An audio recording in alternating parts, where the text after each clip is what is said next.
bên ta lúc sang giàu có tiền mà thôi. Buồn phiền vợ cùng chia, bố kia nhũng nhiêu vương vòi, tiền phấn son xin rồi giày dép vẫn đòi.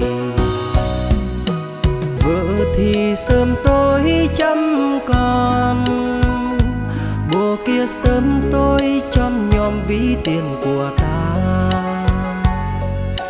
Giàu nghèo vợ chẳng la, gọi khi túng thiếu ra liền. Bố đến khi hết tiền nói đừng phiền tôi. Vợ vì ta thức qua đêm từng đêm trắng, bố nhìn mình xa cơ tìm duyên mới ngày. Bao khổ đau đắng cay vợ cùng ta chịu, khi trắng tay tìm bố chỉ càng quanh hiu.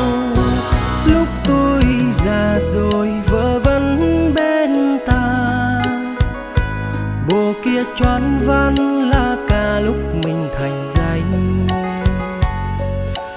Vợ là của mình ta, bố xin lắc leo trăm tình, cạm bẫy răng mùng hình chôn vùi mình thôi.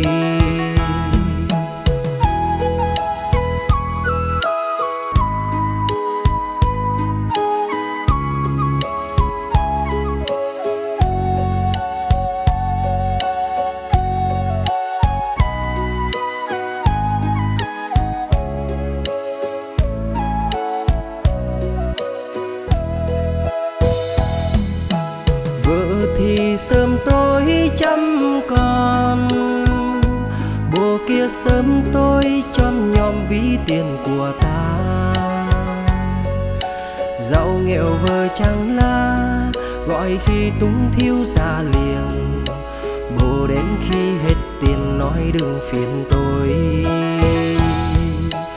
Vợ vì ta thức qua đêm từng đêm trắng, bố nhìn mình xa cơ tìm duyên mới ngày. Bao khổ đau đắng cay vợ cùng ta chịu, khi trắng tay tìm bố chỉ càng quanh hiu. Lúc tôi già rồi vợ vẫn bên ta, bố kia choán văn là cả lúc mình thành danh.